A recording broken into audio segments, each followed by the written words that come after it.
नमस्कार विद्यार्थी मित्रांनो, आपण आतापर्यंत 2 ते 3 व्हिडिओ केलेले आहेत.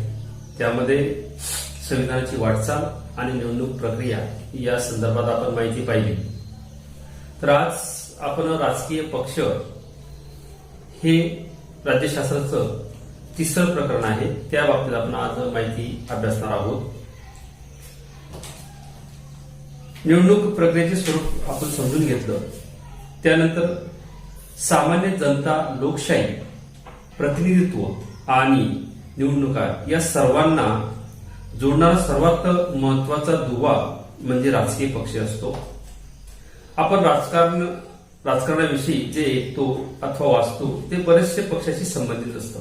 बऱ्याच वेळा आपण चर्चा करतो, राजकारणाबाबतीत चर्चा करत असतो, त्यावेळेस बऱ्याचशा गोष्टी ह्या पक्षांशी किंवा राजकीय पक्षांशी संबंधित येत असतात. राजकीय पक्षांचं अस्तित्व सर्व लोकशाही व्यवस्थामध्ये असते, किंबहुना लोकशाहीमुळे राजकीय पक्ष सत्तेसाठी स्पर्धा करतात. म्हणजे प्रत्येक जो राजकीय पक्ष असतो त्यांचं ध्येय, उद्दिष्ट हे सत्ता स्थापन करणे हे अंतिम ध्येय असतं. भारतातल्या राजकीय पक्ष पद्धतीची ओळख आपण या प्रकरणात, राजकीय पक्ष या प्रकरणात आपण करणार आहोत. आपण शालेय जीवनामध्ये आपल्या परिसरामध्ये अनेक गट, संस्था आपण पाहत असतो. गट, संस्था आपल्या समस्या, काही अडीअडचणी असतील तर त्या अडीअडचणी, समस्या सोडवण्याचा पाठपुरावा ह्या करत असतात. विविध चळवळी, आंदोलनाविषयी पुढाकार घेत असतात. याचा अर्थ असा की समाजात ज्या प्रकारे गट, संस्था, चळवळी सक्रिय असतात त्याच प्रकारे राजकीय पक्ष सुद्धाही सक्रिय असतात. परंतु संस्था किंवा गट यांच्याजवळ उद्दिष्ट राहत नाही, परंतु जो पक्ष, राजकीय पक्ष असतात ते राजकीय पक्ष विशिष्ट उद्दिष्टाने, ध्येयाने कार्य करत असतात. तर समाजातील अन्य संस्था, संघटना व राजकीय पक्ष याच्यातील फरक आहे. राजकीय पक्ष हे सुद्धा सामाजिक संघटना असतात, परंतु त्यांच्याकडे उद्दिष्ट असतात, कार्यपद्धती ही वेगळी असते. या पार्श्वभूमीवर आपल्याला असे म्हणता येईल की राजकीय सत्ता प्राप्त करण्यासाठी जेव्हा लोक एकत्र येऊन निवडणूक प्रक्रियेत सहभागी होतात तेव्हा त्या संघटनांना राजकीय पक्ष असे म्हटलं जातं. म्हणजे राजकीय पक्ष कोणाला म्हणायचं, त्यामध्ये सांगितले गेले 2 गोष्टींच्या माध्यमातून आपण राजकीय पक्ष कोणाला म्हणायचं हे सांगितलं गेलेलं आहे. तर पहिला एक, राजकीय सत्ता स्थापन करण्यासाठी जेव्हा लोक एकत्र येऊन निवडणूक प्रक्रियेत सहभागी होतात तेव्हा त्या संघटनांना राजकीय पक्ष असे म्हटलं जातं. एकच ध्येयाने, उद्दिष्टाने जेव्हा लोक एकत्र येतात आणि निवडणूक लढवतात तेव्हा त्या संघटनांना राजकीय पक्ष असं म्हटलं जातं. हा एक नंबर 1 भाग. नंबर 2, राजकीय पक्ष म्हणजे निवडणूक पद्धत.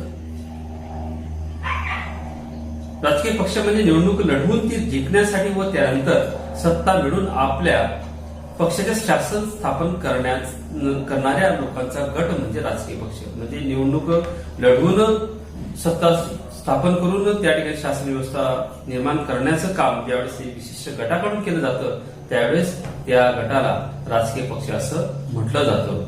तर काही राजकीय पक्षाचे काही उद्दिष्ट किंवा ध्येय या ठिकाणी सांगितले गेलेले आहेत. कारण की ज्यावेळेस कुठलंही ध्येय प्राप्त करायचं असेल किंवा उद्दिष्ट प्राप्त करायचं असेल तर ध्येय व उद्दिष्ट असावं लागतं. त्या दृष्टिकोनातून राजकीय पक्ष यांचे सुद्धा काही ध्येय आणि उद्दिष्ट यासाठी या ठिकाणी सांगितले गेले. पहिलं महत्वाचं ध्येय किंवा उद्दिष्ट या सांगितले गेले सत्ता स्थापन करणे. यामध्ये राजकीय पक्षाचा मुख्य हेतू हा सत्ता स्थापन करणे हाच असतो. कारण प्रत्येक पक्षाला जर निवडणूक लढवायची असेल तर ती सत्ता स्थापन करण्यासाठीच लढवावी लागते. त्यामुळे सत्तेसाठी राजकीय पक्ष परस्पराची स्पर्धा करत असतात आणि म्हणून सत्ता स्थापन करण्यासाठी आपल्या देशामध्ये विविध राजकीय पक्षांमध्ये स्पर्धा ही सुरू होत असते आणि त्याचं अंतिम ध्येय असतं की सत्ता स्थापन करणे. दुसरं उद्दिष्ट या ठिकाणी सांगितलेलं आहे की विचारसरणीचा आधार. आता ज्यावेळेस पक्ष स्थापन होतो तर त्यावेळेस स्थापन करण्याच्या अगोदर विशिष्ट असे धोरण, विचारसरणी हे ठरवली जातात किंवा धोरणांच्या आधारे किंवा विचारसरणीच्या आधारे पक्ष स्थापन हा केला जात असतो. सार्वजनिक प्रश्नाबाबत पक्षाची एक विशिष्ट अशी एक भूमिका असते. या सर्वांच्या समावेशातून पक्षाची विचारसरणी तयार होत असते. ही विचारसरणी ज्यांना योग्य वाटते ते लोक त्या पक्षाला पाठिंबा देतात. पक्षाला लोकांचा जो पाठिंबा असतो तो जनाधार मानला जातो. आधुनिक काळात सर्वच राजकीय पक्षाची विचारसरणी सारखीच दिसते. त्यामुळे पक्षामध्ये विचारसरणीवर आधारित फरक करणे अवघड झाले. म्हणून कुठलाही पक्ष स्थापन होत असेल तर अगोदर त्याचं धोरण आणि ध्येय निश्चित करणं हे महत्वाचं असतं आणि त्या ध्येय आणि धोरणानुसार पक्ष आपली वाटचाल करत असतो. तिसरं जे ध्येय आहे ते पक्ष कार्यक्रम. विचारसरणी प्रत्यक्षात आणण्यासाठी राजकीय धोरणाचा विचाराचा हा पुरस्कार करावा लागतो. सत्ता मिळाली की या कार्यक्रमाची अंमलबजावणी केली जाते. सत्ता नाही मिळाली तरी कार्यक्रमाचा आधार लोकांचा पाठिंबा मिळवण्याचा प्रयत्न राजकीय पक्ष करत असतो. म्हणजे सत्ता मिळाली तरी लोकांचे प्रश्न सोडवायचे आणि जर नाही मिळाली तरी सुद्धा लोकांचे प्रश्न सोडवण्यासाठी कार्यरत राहावं लागतं. असे विशिष्ट असे कार्यक्रम राजकीय पक्षांना राबवावे लागतात. चौथं या ठिकाणी ध्येय सांगितलेले सरकार स्थापन करणे. ज्या ध्येयासाठी राजकीय पक्ष निर्माण झालेले असतात ते ध्येय म्हणजे सरकार स्थापन करणे.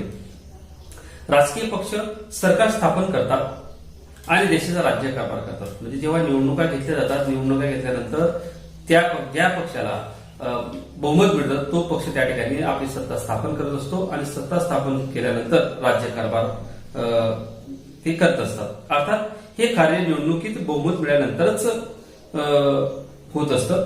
ज्या पक्षाला बहुमत मिळतं तो पक्ष सत्ताधारी पक्ष म्हणून म्हटला जातो आणि ज्या पक्षाला बहुमत मिळत नाही तो विरोधी बाकावर बसत असतो किंवा विरोधी पक्ष म्हणून त्या ठिकाणी आपलं कार्य करत असतो. पाचवं या ठिकाणी हे सांगितलं गेलं आहे ध्येय की शासन व जनता यांच्यातील दुवा. राजकीय पक्ष हा जो आहे हा शासन आणि जनतेतील दुवा मानला जातो. कारण की जनतेच्या काही समस्या असतील, काही अडचणी असतील, काही धोरणं असतील तर ते शासनाकडे पोहोचवण्याचं काम राजकीय पक्षाच्या माध्यमातून केलं जाताना दिसतं. त्यानंतर शासनाचे काही धोरणं असतात, काही धोरणं राबवलेले असतात ते तर ती धोरणं जनतेपर्यंत पोहोचवण्याचं काम राजकीय पक्ष करत असतात. म्हणून राजकीय पक्षाला जनता आणि शासन यांच्यातील दुवा म्हटला जातो. तर ही झाली काही ध्येय आणि धोरणं. कारण की विशिष्ट ध्येय धोरणं घेऊन प्रत्येक पक्ष जनतेच्या समोर किंवा निवडणुकीच्या माध्यमातून समोर जात असताना दिसतो व आपले राजकीय सत्ता किंवा आपलं अंतिम ध्येय स्थापन करण्याचा प्रयत्न करत असतो. आतापर्यंत आपण ध्येय आणि धोरणं या बाबतीत माहिती पाहिली. त्यानंतर भारतातील पक्ष पद्धती बदलते स्वरूप. आता तुम्ही जर पाहिलं की भारतामध्ये पक्षाचं जे बदलतं स्वरूप आज आपल्याला पाहायला मिळत आहे. जेव्हा भारताला स्वातंत्र्य मिळालं पासून काँग्रेस पक्ष हा सत्तेत होता. तर काँग्रेस हा जो पक्ष जवळपास प्रबळ पक्ष म्हणून मानला जातो. जवळपास सर्वात जास्त म्हणजे राजकीय पक्षांमध्ये सर्वात जास्त सत्ता भोगण्याचं काम राष्ट्रीय काँग्रेस पक्षाने केलेलं आपल्याला दिसून येतं. केंद्र व राज्य पातळीवर या पक्षाला बहुमत होते. भारतातील राजकारणावर या पक्षाची पकड होती. म्हणून या काळातील पक्ष पद्धती वर्णन एक प्रबळ पक्ष पद्धती असे म्हटलं जातं. परंतु कालांतराने म्हणजे 1977 मध्ये काँग्रेस हा पक्ष कायमस्वरूपी सत्तेवर येत होता म्हणून त्याला प्रबळ पक्ष म्हणून म्हटला जातो. त्यानंतर 1977 ला काँग्रेस पक्षाच्या काँग्रेसचे इतर जे पक्ष आहेत ते एकत्र येऊन त्यांनी या पक्षाला निवडणुकीच्या दरम्यान मध्ये आव्हान दिलं आणि त्या ठिकाणी एक वेगळा छेद देण्याचा प्रयत्न या ठिकाणी केलेला आपल्याला दिसतो. त्यानंतर 1989 पासून एकाच पक्षाचे सरकार संपुष्टात आलेले आहे. म्हणजे भारताला स्वातंत्र्य मिळाल्यानंतर काँग्रेस पक्ष एकच पक्ष आपली सत्ता स्थापन करत होतं. पण कालांतराने 1989 नंतर लोकसभा निवडणुकानंतर राजकारणात एकाच पक्षाचे वर्चस्व असणे ही बाब संपुष्टात आलेली आहे.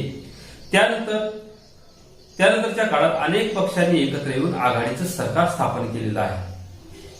आघाडी सरकार स्थापन करण्याचे प्रयोग भारतीय जनता पक्ष व काँग्रेस या दोन्ही पक्षांनी केलेल्या आपल्याला दिसून येतात. आघाडी शासनातून अस्थिरता निर्माण होते हा समज आता दूर झालेला आपल्याला दिसून येतो. आघाडीचे शासन ही बाब आता भारतीय राजकीय व्यवस्थेत स्थिर आलेली आहे. आता जर तुम्ही पाहिलं की विशिष्ट अशा एका पक्षाला आपल्या भारत देशामध्ये बहुमत मिळणं शक्य झालेलं दिसत नाही आणि म्हणून सत्ता स्थापन करायची असेल तर अनेक पक्ष एकत्र येऊन एक आघाडी किंवा युती स्थापन करतात. आज जर तुम्ही पाहिलं आपल्या महाराष्ट्रामध्ये एक महाविकास आघाडीचं सरकार स्थापन झालेलं आपल्याला दिसून येतो. म्हणजे त्या महाविकास आघाडीमध्ये शिवसेना, राष्ट्रवादी काँग्रेस आणि इंदिरा काँग्रेस असे 3 पक्ष एकत्र येऊन आपले त्या ठिकाणी आघाडी सरकार स्थापन करून त्या ठिकाणी सत्ता स्थापन केलेलं आपल्याला दिसून येतं. अशा पद्धतीने आपण आज भारतातील पक्ष पद्धतीचे जे बदलते जे स्वरूप आहे ते आपण अभ्यासलेलं आहे. धन्यवाद.